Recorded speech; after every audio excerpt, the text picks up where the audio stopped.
अस्सलाम वालेकुम। मेरा नाम उमैर है और मैं पिक्सल औरा डिज़ाइन से हूँ।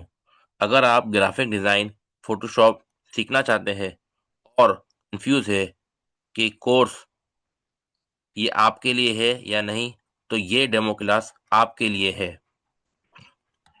इस क्लास में सबसे पहले मैं आपको एक्सप्लेन करूँ ग्राफ़िक डिज़ाइन होता क्या है। ग्राफ़िक डिज़ाइन का मतलब होता है आइडियाज़ को विजुअल्स में कन्वर्ट करना। इसमें हम अपने आइडियाज़ को इमेज के थ्रू, कलर्स के थ्रू, टेक्स्ट के थ्रू डिज़ाइन करके अपने इमेजेस के ज़रिए सामने वाले को आइडिया देते हैं कि हम क्या उनसे कहना चाह रहे हैं, क्या चीज़ बताना चाह रहे हैं। अगर हम एग्ज़ाम्पल की बात करें, सोचो आपके सामने कुछ इमेजेस है, एक ये सीवी बनी हुई है, वो बहुत ही कलरफुल इसके साथ डिज़ाइन के साथ है और एक ये सीवी है, जो बिल्कुल ही नॉर्मल, सिंपल और सादा टेक्स्ट के अंदर है। तो इनमें से अगर मैं आपको पूछूँ कि आपको कौन-सी सीवी अच्छी लग रही है या आप किस सीवी मेकर के पास जाना चाहेंगे या किससे सीवी बनाना चाहेंगे, तो आप क्या चाहेंगे कि मेरी सीवी किस तरह से हो? या मेरी सीवी बनाने वाला कौन हो? या मैं अपनी सीवी किस तरह से डिज़ाइन करूँ? यकीनन आप ये बोलेंगे कि ये जो राइट साइड में मेरे सीवी नज़र आ रही है, ये बहुत ही लुक वाइज़ और जो है वो अच्छी नज़र आ रही है इमेज के अंदर। इसी तरह अगर मैं अपने किसी मेन्यू स्टोर या मेन्यू फूड की बात करूँ या कि अपने किसी भी होटल या रेस्टोरेंट के मेन्यू की बात करूँ, एक का मेन्यू कार्ड बहुत ही वीआईपी क्वालिटी और ग्राफ़िक डिज़ाइन की सूरत में नज़र आ रहा है और एक तरफ हमें बिल्कुल सादा-सा सिंपल सा मेन्यू कार्ड नज़र आ रहा है। तो इसमें से आपको में कौन-सा मेन्यू कार्ड अच्छा लगेगा? तो यकीनन आप इसमें से फूड मेन्यू जो लेफ्ट साइड में कलरफुल डिज़ाइन के साथ है, इसको आप पसंद करेंगे। इसी तरह अब हम बात करते हैं अपने ग्राफ़िक डिज़ाइन के अंदर कि ये ग्राफ़िक डिज़ाइनिंग होती किस तरह से है और हम इसको किस तरह से सीख सकते हैं। सबसे पहले हम बात करते हैं अपने ये जो हमारे पास इंटरफ़ेस है, यानी ये जो इंटरफ़ेस है, इसमें जो हमारे राइट साइड में जो चीज़ें आ रही है, राइट साइड में हमारी जो चीज़ें आ रही है, ये क्या कहलाती है? ये कहलाती है हमारा पैनल और लेफ्ट साइड में हमारे पास जो है वो है टूल बार्स। ये सारे के सारे हमारे पास टूल्स बार है। इंशाल्लाह हम इसको आने वाली नेक्स्ट क्लास में एक एक टूल्स को डिस्कस करेंगे। आज भी मैं आपको कुछ ना कुछ प्रैक्टिकल करके दिखाऊंगा, सही है। और ऊपर की तरफ हमारे पास जो है ये है प्रॉपर्टीज।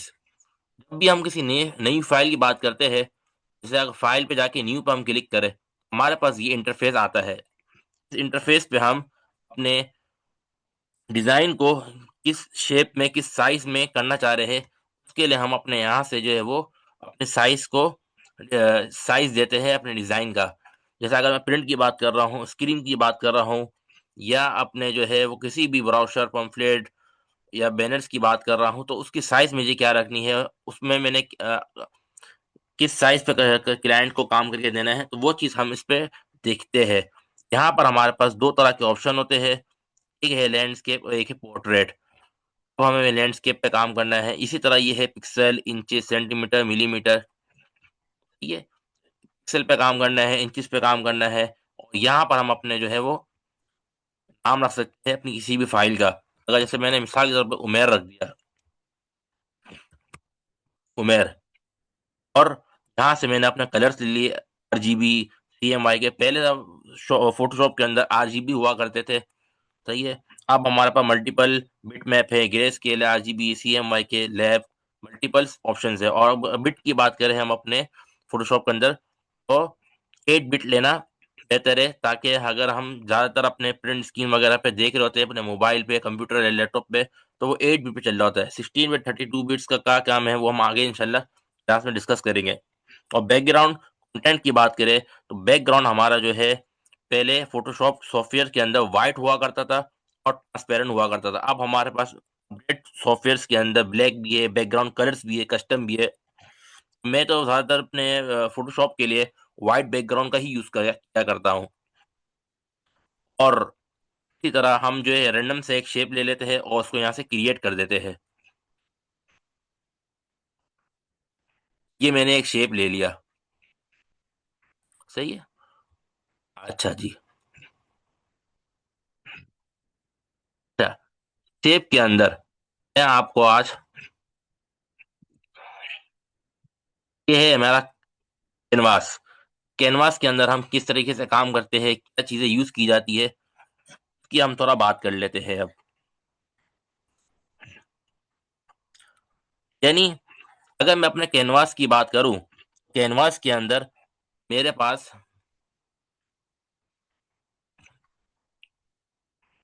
कैनवास के अंदर मेरे पास सबसे पहले से हाथ की तरफ 2 कलर्स है, yellow and blue. Yellow and blue colour क्या है, लाइक जैसे आपके पास 2 पेंसिल्स कलर है और आप उन पेंसिल्स कलर्स को वन बाय वन अपने कलर्स के अंदर अपने डिज़ाइन के अंदर यूज़ कर रहे हैं। अगर मैं बात करूँ ऑल्ट बैकस्पेस की, ऑल्ट बैकस्पेस से क्या हुआ कि मेरा फोरग्राउंड कलर फिल हो गया। जैसे यहाँ लिखा हुआ भी आ रहा है उल्टे हाथ पे, set foreground colour. Alt backspace से फोरग्राउंड कलर फिल हो जाता है और अगर मैं कंट्रोल बैकस्पेस करता हूँ, मेरा बैकग्राउंड कलर फिल हो जाता है जो नीचे की तरफ ब्लू कलर से शो हो रहा है आपके पास। सही है? अगर हम बात कर लें अपने टूल्स की, हमारे पास यहाँ पर ये सिलेक्शन टूल है। सिलेक्शन टूल में रेक्टेंगुलर टूल है, इलिप्टिकल मार्क्यूट टूल है। अगर रेक्टेंगुलर टूल्स की बात करें, रेक्टेंगुलर रेक्टेंगुलर टूल हमारे यहाँ किस काम करता है, ये सिलेक्शन देता है सिर्फ़ एक। मिसाल के तौर पे मैंने एक सिलेक्शन ले ली, रैंडम से सिलेक्शन ले लिए और मैं अपने जो है फ़ोरग्राउंड कलर को इसके अंदर फ़िल करना चाह रहा हूँ। मैं क्या करूँगा, ऑल्ट बैकस्पेस करूँगा और बैकग्राउंड कलर को फ़िल करना चाह रहा हूँ तो कंट्रोल बैकस्पेस करूँगा। मगर अगर मैं इसमें पेंट करना चाह रहा हूँ, अपने कलर को पेंट करना चाह रहा हूँ, तो अब इसका मतलब ये है कि अब मैं जो भी कलर करूँगा वो मेरे इस सिलेक्शन के अंदर ही रहेगा, इसके बाहर नहीं जाएगा। देखिए, मैं अपना ब्रश बाहर की तरफ लेके जा रहा हूँ मगर मेरा ब्रश जो है बाहर की तरफ कलर नहीं कर रहा। तो इस वक़्त मेरा जो एक्टिव कैनवास है वो सिर्फ़ उसकी सिलेक्शन ही है जो मैंने सिलेक्शन ली हुई है। इसी तरह अगर मैं अपने ब्लू कलर को फ़िल करना चाह रहा हूँ, ब्लू कलर भी इसी तरह मेरे अंदर की तरफ जो सिलेक्शन है उस सिलेक्शन के अंदर ही आएगा और बाहर की तरफ फ़िल नहीं होगा, क्योंकि कैनवास की एक्टिव सिलेक्शन है ये। इसी तरह मगर अगर मैं अपने कैनवास के अंदर बाहर की तरफ सिलेक्शन लेना चाह रहा हूँ, तो मैंने क्या करना है, मैंने यहाँ से अपने माउस से राइट क्लिक करना है और सिलेक्ट इनवर्स के ऑप्शन पे क्लिक करना है। सिलेक्ट इनवर्स से क्या होगा, अब मैं जो भी कलर फ़िल करूँगा, वो मेरे कैनवास की पहली वाली जो सिलेक्शन थी उसके बाहर हो जाएगा और कलर जो है वो फिर इन्वर्स होना शुरू हो जाएगा। यानी बाहर की तरफ हो रहा है और मेरे कैनवास के अब अंदर की तरफ कलर फ़िल नहीं हो रहा। ये देखिए आप, ये देखिए। कैनवास के जो मेन बीच की सिलेक्शन थी अब उसमें फ़िल नहीं हो रहा और बाहर की तरफ फ़िल हो रहा है। क्यों? क्योंकि मैंने इसको इन्वर्स कर दिया है। इसी तरह अगर मैं येलो कलर की बात कर लूँ, येलो कलर भी मेरा अंदर की तरफ फ़िल नहीं होगा और बाहर की तरफ फ़िल होगा क्योंकि ये अब इन्वर्स काम कर रहा है। ये है आपका कैनवास और मैंने जो भी कलर को काम किया उसको डिलीट किया, मैंने कंट्रोल ज़ेड किया यानी अनडू कर दिया मैंने। अच्छा, सिलेक्शन की बात करें, सिलेक्शन के अंदर अगर मैं एक सिलेक्शन मैंने बना ली और अब मैं यहाँ एक और सिलेक्शन बनाना चाह रहा हूँ, पहले तो कंट्रोल डी से सिलेक्शन आपकी डीसेलेक्ट हुआ हो जाती है और अगर मैं अब सिलेक्शन लेता हूँ, मैंने ये अपनी एक सिलेक्शन ले ली। अगर मैं एक और सिलेक्शन लेना चाह रहा हूँ, पहली वाली सिलेक्शन मेरी इसमें से हट जाएगी क्योंकि मल्टीपल सिलेक्शन लेने के लिए हमें यहाँ तो एक ऑप्शन दिया गया है एड टू सिलेक्शन। अगर मैं ऊपर की तरफ एड टू सिलेक्शन करता हूँ और अब मैं 2 सिलेक्शन लेता हूँ या 3 सिलेक्शन लेता हूँ, अब मैं सिलेक्शन ले पा रहा हूँ। मगर अगर मैं अपनी सिलेक्शन के अंदर सब्ट्रैक्ट करना चाह रहा हूँ सिलेक्शन को, सब्ट्रैक्ट के ऑप्शन पे मैं क्लिक करके अब देखिए, मैं अपनी सिलेक्शन को बीच में से काट सकता हूँ। ये देखिए, मेरी सिलेक्शन बीच में से कट हो गई और इसी तरह अगर मैं इसको काटना चाह रहा हूँ, मैंने इसको यहाँ से काट लिया अपनी सिलेक्शन को। मगर ये वाला जो ऑप्शन है number 4 intersect with selection, intersect with selection का काम ये है, मेरी सिलेक्शन अंदर में से जो बीच में से मेन पार्ट है, उसको अलग कर देगा, यानी सिर्फ़ उसी को लेकर आ जाएगा, बाकी सबको गायब कर देगा, इंटरसेक्ट कर देगा। यानी अगर मैं एक सिलेक्शन लेता हूँ, यहाँ पर मैंने बड़ी सिलेक्शन ले ली और एक सिलेक्शन मैंने एक सिलेक्शन ये ले ली, एक सिलेक्शन मैंने ये ले ली और अब मैं इंटरसेक्ट सिलेक्शन पे क्लिक करता हूँ, इन दोनों के बीच में से सिलेक्शन लेता हूँ। अब जो बीच की सिलेक्शन है वो सिर्फ़ वही जो है वो सिलेक्शन हो जाएगी, बाकी सारी जो है मेरी सॉरी हाँ, अगर मैं इंटरसेक्ट सिलेक्शन ले लेता हूँ, तो बीच की सिलेक्शन रह जाएगी और बाकी सारी सिलेक्शन मेरी गायब हो जाएगी। ये है हमारी सिलेक्शन। इसी तरह सिलेक्शन के अंदर मेरे पास इलिप्टिकल मार्क्यू टूल है। अगर मैं इलिप्टिकल मार्क्यू टूल की बात करूँ तो एक ओवल, राउंड सिलेक्शन ले सकते हैं हम, सही है? इसी तरह इसमें कलर करना है तो ऑल्ट बैक स्पेस या कंट्रोल बैक स्पेस से इसको भी हम फिल कर सकते हैं, सही है? हाँ। अब बात कर लेते हैं हम अपने फेदर कलर की। फेदर कलर क्या होता है? राइट सिलेक्शन किया मैंने और हमारे पास फेदर का ऑप्शन आ रहा है। फेदर के ऑप्शन से क्या होता है, हम अपने इस सिलेक्शन है उसके अंदर कितना फेदर देना चाह रहे हैं। अगर मैं 50 का फेदर ले लूँ, ओके करूँ और मैं इसको जैसे ही ऑल बैक स्पेस करूँगा, मेरी सिलेक्शन में जो कलर आ रहा है, वो फेदर होकर आ रहा है। ये आप देखें साइड से फेदर होकर आ रहा है। अगर आपको फेदर देखना है, तो मैं 100 ले लेता हूँ। ओके किया मैंने और ऑल बैक स्पेस करूँगा। अब ये देख रहे हैं साइड्स में जो बारीक से आ रहा है डिज़ाइन के अंदर, ये है हमारा फेदर, ये है हमारा फेदर।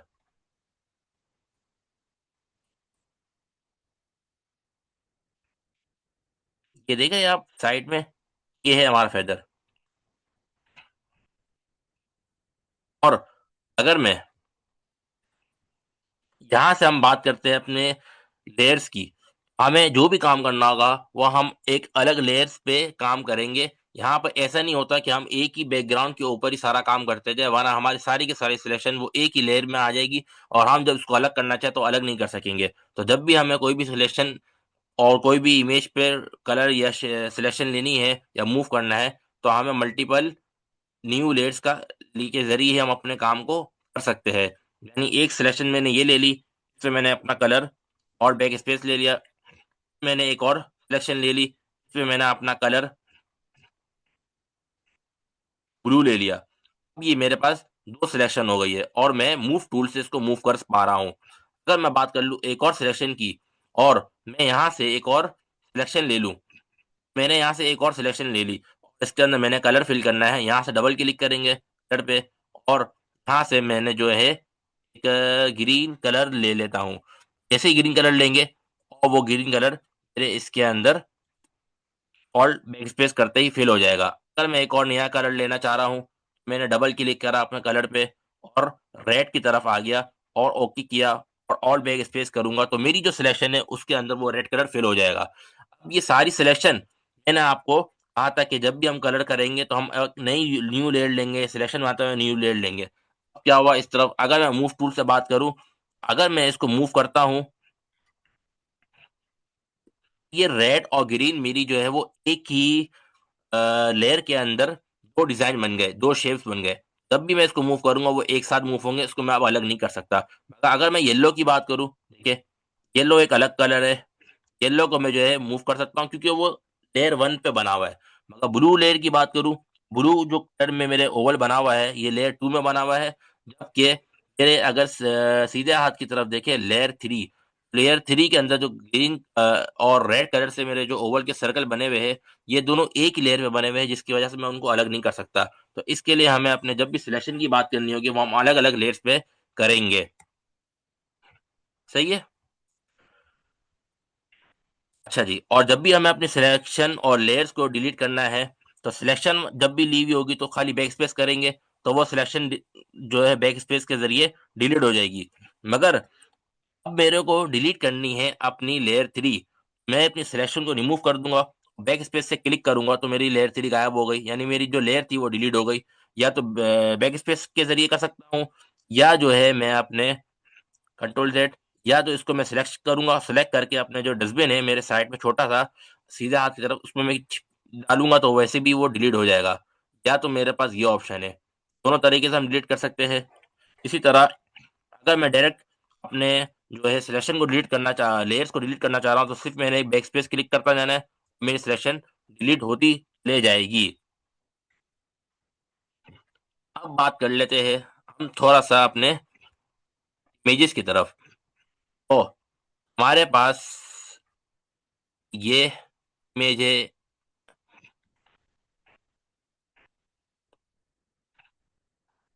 टी। इसमें मेरे पास सिलेक्शन बनी हुई है। अच्छा, अगर ख़ैर मैं आपको बताता हूँ, अब ये जो इमेज है, ये जो इमेज का साइज़ है, ये इमेज का साइज़ 12.5% है। इसका मतलब ये है कि ये इमेज मेरी जो है बहुत ही बड़ी साइज़ के अंदर है। अगर मैं इसको देखना चाह रहा हूँ कि ये कितनी बड़ी इमेज साइज़ के अंदर है, तो कंट्रोल साथ बंद प्रेस करेंगे, ये इमेज आपके सामने इसकी 100% जो रिज़ल्ट है, इमेज पे लिखा हुआ आ रहा है, ये 100% रिज़ल्ट, यानी ये इमेज इतना बड़ा इमेज है मेरी ग्राफ़िक डिज़ाइन फ़ोटोशॉप के अंदर। तो ये छोटा इमेज नहीं है, और हमें जब भी इमेज को ज़ूम इन और ज़ूम आउट करना है, तो कंट्रोल माइनस फ़ोटो मेरी ज़ूम आउट कम होगा, और बढ़ाने के लिए कंट्रोल प्लस करेंगे तो मेरी इमेज का साइज़ बढ़ेगा। अभी अगर मैं कंट्रोल अभी मेरी इमेज का साइज़ 25% है, और अगर कंट्रोल माइनस करता हूँ तो मेरी इमेज का साइज़ 12.5% है। अभी मैंने अपनी इमेज का साइज़ छोटा किया हुआ है, ये बहुत बड़ी इमेज है। मैं इसमें सिलेक्शन की बात करता हूँ, मैंने इसमें एक सिलेक्शन ले लेनी है, और इस सिलेक्शन को लेने के बाद मैं अपनी इमेज के इन्वर्स कलर जो है वो कर राइट क्लिक करके सेलेक्ट इन्वर्स करता हूँ, और मैं इसको यहाँ से व्हाइट कलर दे देता हूँ। व्हाइट कलर दे के ऑल्ट बैकस्पेस करूँगा। मेरी सिलेक्शन जो है वो सिर्फ़ वही सिलेक्शन आ जाएगी जो मुझे चाहिए थी।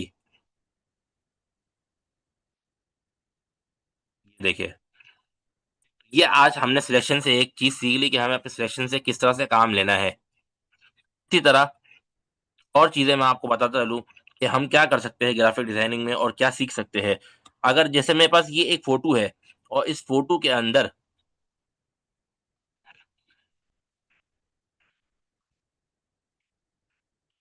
ये हमने अपनी लेयर की कॉपी ली, कंट्रोल जे से, और इसको मैं यहाँ से जो है एक इसकी सिलेक्शन ले लेता हूँ। रफ़ सी मैंने इसकी एक सिलेक्शन ले ली। मुझे अपनी फ़ोटो में ये चीज़ पसंद नहीं आ रही, तो मैंने क्या करना है, शिफ्ट बैक स्पेस किया, कंटेंट अवेयर पे गया, और कंटेंट अवेयर से ओके किया। ये मेरी पिक्चर गायब। यानी मेरी पिक्चर जो है वो साफ हो गई इसके अंदर। देखा आपने? अगर अगर मैं अपनी पिक्चर को मूव करना चाह रहा हूँ, यहाँ से मैंने कंटेंट अवे मूव टूल लिया, और अपनी पिक्चर को मैंने यहाँ से मूव किया, एंटर किया। मेरी पिक्चर एक वहाँ से हट के मेन पिक्चर से हट के यहाँ पर आ गई। बहुत ही आसानी से हम अपने फ़ोटोशॉप के अंदर बहुत सारी डिज़ाइनिंग को अपडेट कर सकते हैं, चेंज कर सकते हैं। अगर बात करें हम अपनी पिक्चर की, इस पिक्चर पे ये बोर्ड बनी हुई है।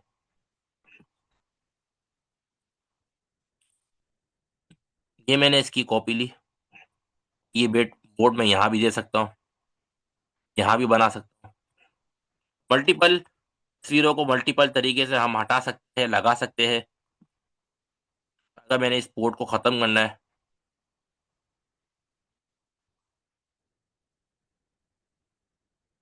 देखिए, ये मेरी बोर्ड ख़त्म भी हो गई। अगर मैं बात कर लूँ अपनी इस इमेज की,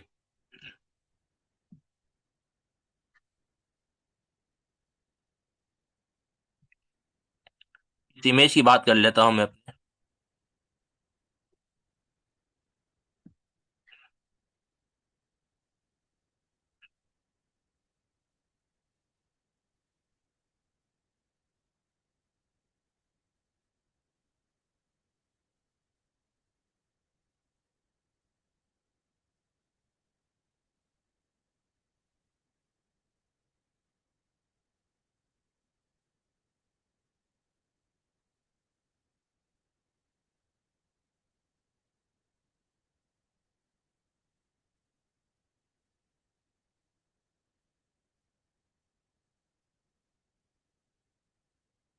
ये देखिए, ये मैंने अब इस डॉग के ऊपर एक पैटर्न बना दिया, उसकी सीधा हाथ की तरफ आई का पैटर्न था, वही पैटर्न इसकी लेफ्ट आई के साइड भी पैटर्न बन गया। ये काम भी हम कर सकते हैं इसके अंदर। इसी तरह मेरे पास ये एक मैन की फोटो है, और इस मैन की फोटो को मैं जो है उसके पीछे का जो बैकग्राउंड थीम है या जो बैकग्राउंड पिक्चर है उसको मैं रिमूव करना चाह रहा हूँ। उस बंदे को मैं जो है वो उसके बैकग्राउंड को चेंज करना चाह रहा हूँ। तो सिंपली मैंने यहाँ पर क्लिक करना है, और ये देखिए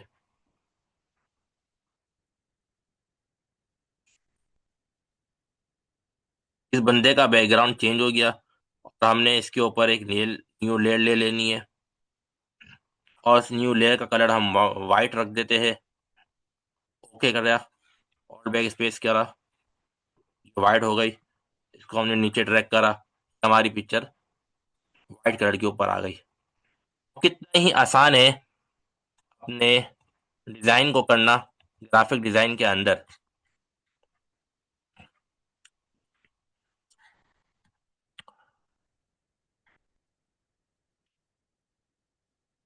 और ये आज जो है वो सिर्फ एक डेमो क्लास थे। इंशाल्लाह हम इसमें मजीद बहुत सारी चीजें सीख सकते हैं ग्राफिक डिजाइन के अंदर। अगर आप सीरियस है ग्राफिक डिजाइन सीखने के लिए और ऑनलाइन अर्निंग की तरफ जाना चाहते हैं, तो आज ही पिक्सल ओरा डिजाइन को ज्वाइन करें। और अगर मेरी डेमो क्लास आपको पसंद आई है, तो आप मुझसे व्हाट्सएप नंबर पर कांटेक्ट करें, 0333 129 7374, और ग्राफिक डिजाइन कोर्स के लिए अपना आप को रजिस्टर करें मैसेज के जरिए। जज़ाकल्लाह। अल्लाह हम सबके लिए आसानी करे, और हम सबके लिए हलाल रिस्क के ज़राए हमें अता फरमाए। आमीन। और इंशाल्लाह आप अगर रजिस्टर हो जाएँगे तो बहुत कुछ हमारे से सीख सकेंगे ग्राफ़िक डिज़ाइन के हवाले से। हम जो है फ़ोटोशॉप और एडोबी इलस्ट्रेटर के अंदर जो है बच्चों को ट्रेन करते हैं, और मेरे बहुत सारे स्टूडेंट्स हैं जो मुझसे कोर्स ले चुके हैं। अल्लाह हाफ़िज़। अस्सलाम वालेकुम।